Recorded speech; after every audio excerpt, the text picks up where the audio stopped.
हे भगवान, आखिर कब तक मुझे ये मिट्टी के बर्तन बनाकर आधे पेट में ही सोना पड़ेगा? क्या मेरे भाग्य में कभी सुंदर पकवान खाना नसीब नहीं होगा? हे ऊपर वाले, कोई ऐसा चमत्कार कर दो कि मैं अपने गांव का सबसे अमीर इंसान बन जाऊं। अजी, आप क्या पूरे दिन वही बातें बड़बड़ाते रहते हो? ईश्वर ने आपके अंदर बर्तन बनाने का इतना अच्छा हुनर दे रखा है, तो उसी हुनर के दम पर हमारा गुजर बसर तो हो ही जाता है। अरे नहीं नहीं भाग्यवान, क्या तुम्हारा मन नहीं होता अच्छे अच्छे पकवान, मिठाइयाँ, जलेबियाँ खाने का? काश हमारा घर भी इतना बड़ा होता कि सारे गांव के लोग हमारे घर को देखकर कहते कि वो देखो लल्लू लाल का घर है। और क्या तुम्हारा कभी मन नहीं करता कि मैं भी अच्छे अच्छे गहने पहनूं? आप ये कैसी बातें कर रहे हैं? मैंने तो अब तक कभी भी आपसे कोई गहने नहीं मांगे। आप जितना भी कमाते हैं मैं उसी में खुश हूँ। मुझे और कुछ भी नहीं चाहिए। अच्छा अच्छा, ठीक है। अब मेरा बाजार जाने का समय हो गया है। आज तो मुझे बर्तनों की अच्छी कीमत मिलेगी। इतना कहकर लल्लू लाल मिट्टी के घड़े सिर पर रखता है और बाजार की ओर निकल पड़ता है। मेरी प्यारी पत्नी को भी कुछ नहीं पता है, बस हमेशा ज्ञान की बातें झाड़ती रहती है। मैं एक दिन जरूर बड़ा आदमी बनूंगा। ये सब कुछ सोचते सोचते कुम्हार बाजार में पहुंच जाता है।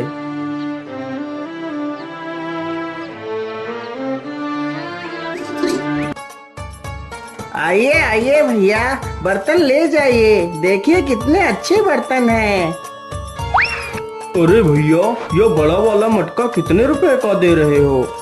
भैया जी, यह मटका सिर्फ 20 रुपए का ही है। क्या 20 रुपए? अरे नहीं नहीं भैया, 20 रुपए तो बहुत ज्यादा है। 20 रुपए में तो पूरे 4 घड़े आ जाएंगे। हाँ हाँ, तो जाइए यहाँ से और 4 घड़े ही खरीद लो जाकर। लल्लू लाल के पास कई सारे लोग घड़ा खरीदने के लिए आते हैं, लेकिन कोई भी व्यक्ति 5 रुपए से अधिक घड़े की कीमत नहीं दे रहा था। क्या करूं, इस घड़े को तो कोई भी आदमी 20 रुपए का लेने के लिए तैयार ही नहीं हो रहा है। क्या आज फिर मुझे ये सारे घड़े 5-5 रुपए में ही बेचने पड़ेंगे? अरे भाई, यह बर्तन कितने पैसे में दे रहे हो? भैया, बड़ा वाला घड़ा 20 रुपए का है और बाकी के घड़े 10-10 रुपए में दे दूंगा। अरे नहीं नहीं भैया, बहुत महंगे घड़े बता रहे हो। मैं तो इन तीनों की कीमत सिर्फ 20 रुपए दूंगा। क्या करूं, 20 रुपए तो और किसी ने बोले भी नहीं है इन घड़ों के, या तो फिर भी 20 रुपए दे रहा है। चलो चलो, यह सारे घड़े 20 रुपए में ही बेच देता हूँ। ठीक है भैया, मैं तुम्हें यह सारे घड़े देने के लिए तैयार हूँ। लल्लू लाल पैसे ले लेता है और बाजार से चला जाता है।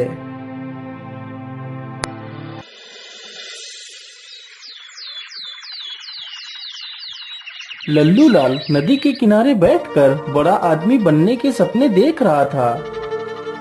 क्या करूं, कैसे बड़ा आदमी बनूं? रोज रोज मुझे बर्तन बनाना बिल्कुल भी अच्छा नहीं लगता है। अरे ये क्या, मुझे लगता है या तो कोई बोतल है। चलो चलो, इसे पानी से बाहर निकाल कर देखता हूँ। लल्लू लाल उस बोतल को पानी से बाहर निकाल लेता है। अरे इस बोतल के अंदर क्या है? मुझे लगता है इसमें कोई कागज छिपाया गया है। चलो इसे खोल कर देखता हूँ।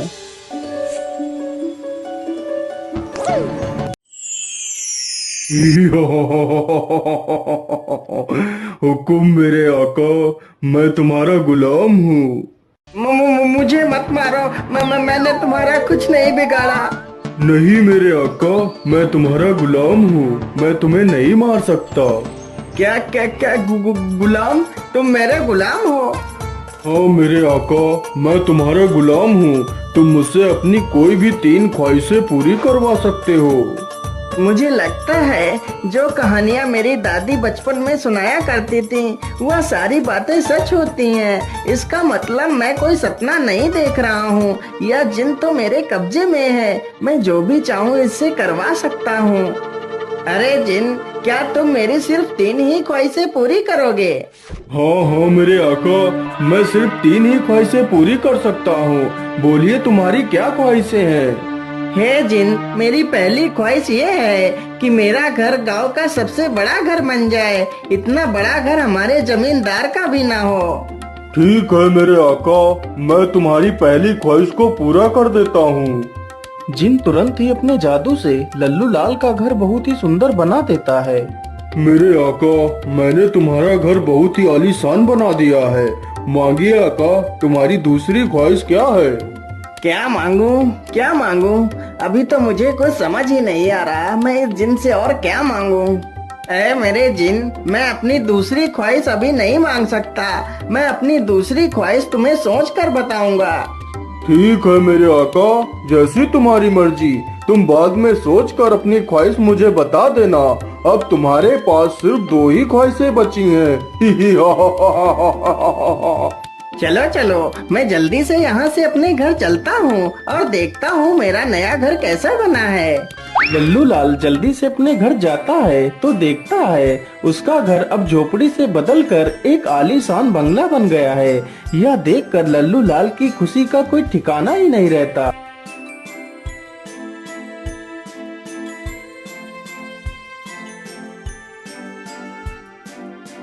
देखा भाग्यवान, कैसे मैंने रातों रात इतना बड़ा बंगला बना दिया। लेकिन जी, आपने रातों रात इतना बड़ा बंगला कैसे बना लिया? मैं तो कुछ समझ ही नहीं पाई, यह सब कैसे हो गया? अरे भाग्यवान, यह सारा कमाल तो उस जिन का है जो मुझे मिला है। क्या? जिन? कैसा जिन? अरे भाग्यवान, आज सुबह जब मैं नदी के किनारे बैठा था तो मैंने देखा। इस प्रकार लल्लू लाल पूरी कहानी अपनी पत्नी को सुनाता है। अजी, इस प्रकार कमाया हुआ धन कभी भी लाभ नहीं देता। ऐसे धन को प्राप्त कर हमें किसी मुसीबत का सामना न करना पड़े। अरे भाग्यवान, तुम तो बेकार में ही इतनी चिंता कर रही हो, हमें कुछ नहीं होगा। लेकिन स्वामी, हमने इतना बड़ा घर बना तो लिया है, लेकिन हमारे पास तो एक भी पैसा नहीं है। हम घर कैसे चलाएंगे? हाँ हाँ भाग्यवान, यह तो मैंने सोचा ही नहीं। काश ऐसा होता कि मैं जिस चीज को हाथ लगाता वह सोने की ही बन जाती तो कितना अच्छा होता। हमारे पास सोना ही सोना होता। अरे हाँ, क्यों ना मैं यही ख्वाहिश जिनसे पूरी करवा लेता हूँ। इतना सोचकर वह तुरंत ही जिन के पास जाता है। बोलो मेरे आका, तुम्हारी दूसरी ख्वाहिश क्या है? मेरे गुलाम, मेरी दूसरी ख्वाहिश यही है कि मैं जिस वस्तु को हाथ लगाऊं वह तुरंत सोने की बन जाए। जो हुक्म मेरे आका, ऐसा ही होगा। जिन तुरंत ही अपने जादू से लल्लू लाल को यह वरदान दे देता है। मेरे आका, अब तुम जिस वस्तु को भी हाथ लगाओगे वह तुरंत सोने की हो जाएगी। मेरे आका, अब तुम्हारी बस एक ही ख्वाहिश बची है, तुम जल्दी से उसे भी पूरा करवा लो। नहीं नहीं मेरे गुलाम, मैं अपनी आखिरी ख्वाहिश बाद में मांगूंगा। इतना कहकर लल्लू लाल वहाँ से चल पड़ता है। अरे ये क्या, यह मछली तो पानी के बाहर आ गई है। बेचारी पानी के बिना तो कितना तड़प रही है। चलो चलो, जल्दी से इसे पानी में छोड़ देता हूँ। लल्लू लाल जैसे ही उस मछली को हाथ लगाता है वह मछली तुरंत सोने की बन जाती है। अरे राम राम राम, ये क्या हुआ? यह मछली तो सोने की बन गई। मैं तो भूल ही गया था कि मैं जिस वस्तु को भी हाथ लगाऊंगा वह सोने की हो जाएगी। लल्लू लाल यह सब देखकर बड़ा दुखी हो जाता है और मछली को नदी के बाहर ही डाल देता है और वहाँ से चला जाता है। लल्लू लाल घर पहुंचकर जैसे ही दरवाजे को खटखटाता है तो दरवाजा भी सोने का बन जाता है। अरे भाग्यवान, आज तो मैं बहुत थक गया हूँ। मुझे जल्दी से कुछ खाना दे दीजिए, मुझे बहुत जोर की भूख लगी है। ठीक है जी, आप यहीं बैठिए, मैं भी खाना लाती हूँ।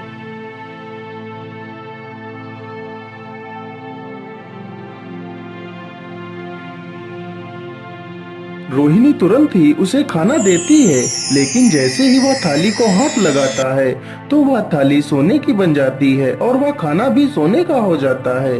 अरे अरे, ये क्या हुआ? ये खाना अचानक सोने में कैसे बदल गया? फिर लल्लू लाल दुखी होकर पूरी कहानी अपनी पत्नी को सुना डालता है। अजी, तुमने ये क्या नई मुसीबत मोल ली? अब क्या होगा? अब तो तुम किसी भी चीज को छू भी नहीं सकते। अब मेरा क्या होगा? अरे भाग्यवान, तुम रोती क्यों हो? मैं सुबह ही उस जिन के पास जाऊंगा और ये वरदान वापस लेने को कहूँगा। सब कुछ ठीक हो जाएगा भाग्यवान, तुम दुखी मत हो। इतना कहते कहते उसने गलती से अपनी पत्नी को भी छू लिया तो उसकी पत्नी भी सोने की मूर्ति बन जाती है। हे भगवान, ये क्या अनर्थ हो गया मुझसे? भाग्यवान, तुम्हें क्या हो गया? अब मैं क्या करूँगा? नहीं नहीं, मैं अभी जाता हूँ और इस वरदान को वापस कर दूंगा। लल्लू लाल तुरंत ही जिन के पास पहुंचता है। नहीं नहीं मेरे आका, मैं अपने द्वारा दिया गया वरदान वापस नहीं ले सकता। यदि तुम्हारी कोई दूसरी ख्वाहिश है तो वो बता सकते हो। नहीं नहीं जिन, मेरी और कोई ख्वाहिश नहीं है।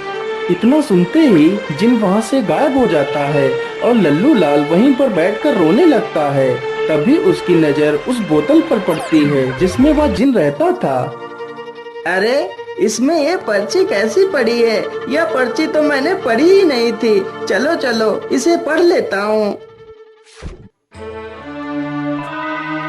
यह जिन एक दुष्ट जिन है। यह व्यक्ति की 3 ख्वाहिशें पूरी कर सकता है, लेकिन जैसे ही यह जिन आखिरी ख्वाहिश पूरी करेगा तो ख्वाहिश मांगने वाला इंसान इसी बोतल में कैद हो जाएगा और यह जिन हमेशा के लिए आजाद हो जाएगा। हे भगवान, अब मैं क्या करूँगा?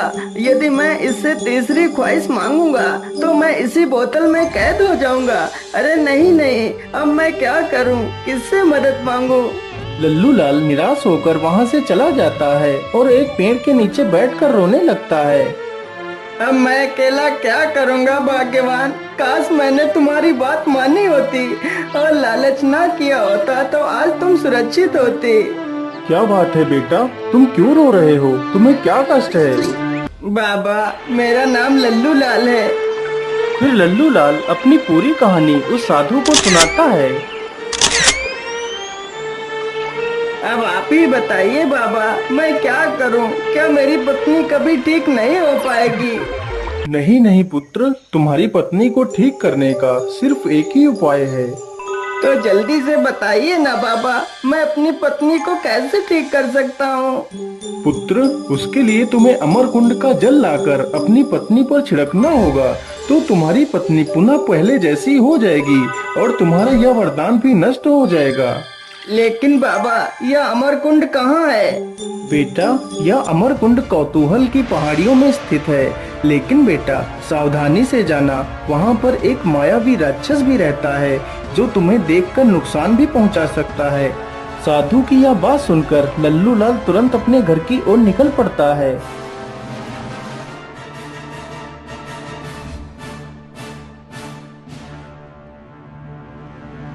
मिट्ठू, मैं अमर कुंड से जल लेने के लिए जा रहा हूँ। तुम अपनी मालकिन का ख्याल रखना। नहीं नहीं मालिक, मैं भी तुम्हारे साथ ही चलूंगा। पता नहीं तुम्हारे किस काम आ जाऊं। किसी महापुरुष ने कहा है कि एक से भले 2 होते हैं। ठीक है मिट्ठू, तो फिर तुम भी मेरे साथ ही चलो। लल्लू लाल जल्दी से एक खाली बोतल उठाता है और दोनों वहाँ से निकल पड़ते हैं।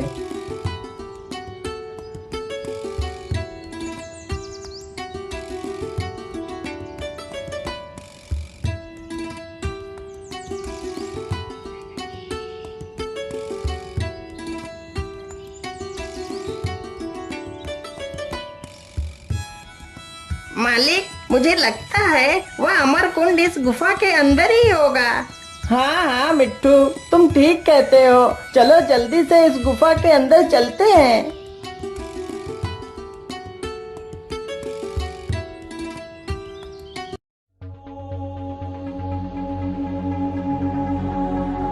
मालिक, उधर देखिए, वो रहा अमर कुंड। चलो चलो जल्दी से पानी भर लेते हैं।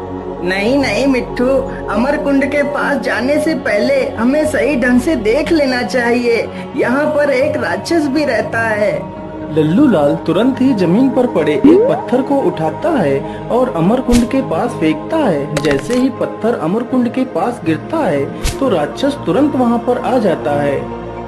अरे कौन है? कौन है यहाँ पर? जल्दी से मेरे सामने आओ, नहीं तो मैं तुम्हें मार डालूंगा। अरे मुझे लगता है यह पत्थर ऐसे ही लुढ़क कर आ गया होगा। आस पास तो कोई नहीं दिखाई दे रहा है। चलो चलो, मैं यहीं पर थोड़ा सा आराम कर लेता हूँ। राक्षस वहीं पर लेटकर आराम करने लगता है। अरे मालिक, यह राक्षस तो कुंड के पास ही लेट गया है। यदि तुम वहाँ जाओगे तो यह राक्षस जरूर उठ जाएगा। हाँ हाँ मिट्टू, तो फिर हम जल कैसे लाएंगे? मालिक, तुम यहीं पर रुको, मैं उड़ता हुआ जाता हूँ और अपनी चोंच में पानी भरकर ले आता हूँ। मिट्टू तुरंत उड़कर जाता है और जल्दी से अपनी चोंच में पानी भर लेता है और जल्दी से वापस लल्लू लाल के पास आ जाता है। चलो चलो मिट्टू, हमें जल्दी से यहाँ से निकलना चाहिए और तुम्हें यह जल अपनी चोंच में ही भरकर रखना होगा। यदि गलती से मैंने यह पानी छू लिया तो यह भी सोना बन जाएगा। इस पानी को तुम्हें अपनी मालकिन के ऊपर डालना है। दोनों जल्दी ही वापस अपने घर पहुँच जाते हैं। मिट्टू के पानी डालते ही रोहिणी फिर से वापस अपने वास्तविक रूप में आ जाती है। यह देखकर लल्लू लाल बहुत खुश हो जाता है। मेरे आका, तुम्हारी आखिरी ख्वाहिश अभी पूरी करनी बाकी है। बोलो मेरे आका, तुम्हारी आखिरी ख्वाहिश क्या है? नहीं नहीं जिन, अब मेरी कोई ख्वाहिश नहीं है। तुम यहाँ से चले जाओ। नहीं नहीं मेरे आका, तुम्हें मुझसे अपनी आखिरी ख्वाहिश तो पूरी ही करवानी पड़ेगी, नहीं तो मैं तुम्हें मार डालूंगा। हे भगवान, अब मैं क्या करूं? मैं एक मुसीबत से निकल नहीं पाया कि दूसरी मुसीबत मेरे सामने खड़ी हो गई है। ठीक है जिन, मैं कल तुमसे अपनी आखिरी ख्वाहिश पूरी करवाऊंगा।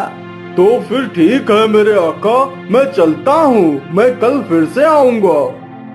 क्या करूं? कैसे छुटकारा पाऊं इस जिन से? क्या करूं? क्या करूं? हाँ, ये सही रहेगा। अरे भाग्यवान, मैं जंगल जा रहा हूँ। मैं अभी जल्दी ही वापस आ जाऊंगा।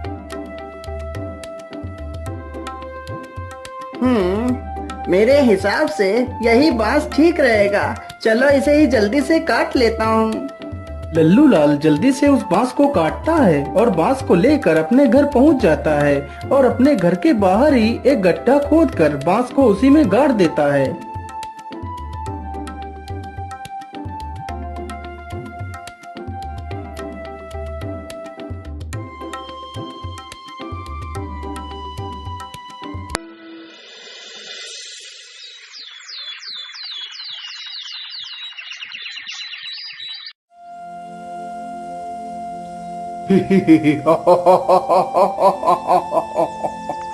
बोलिए मेरे आका, तुम्हारी आखिरी ख्वाहिश क्या है?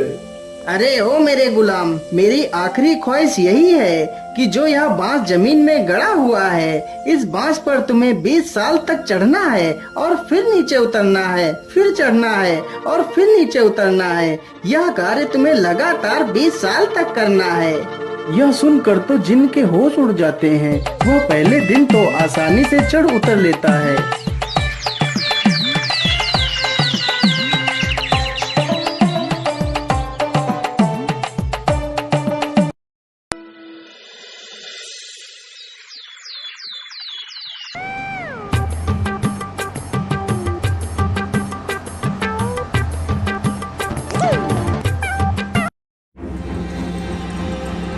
अरे बाप रे बाप, मेरी तो चढ़ते उतरते कमर ही टूट गई। अब और नहीं चढ़ा जाएगा मुझसे। अगर अब और चढ़ा तो मेरी जान ही निकल जाएगी। इससे अच्छा तो मैं बोतल में ही था, कम से कम आराम से सोता तो था। लेकिन बाहर आकर तो मेरी हालत ही खराब हो गई है। चलो चलो, मैं जल्दी से यहाँ से भाग कर वापस उसी बोतल में चला जाता हूँ। जिन तुरंत ही वहाँ से भाग खड़ा होता है। यह देखकर लल्लू लाल और उसकी पत्नी दोनों खुश हो जाते हैं।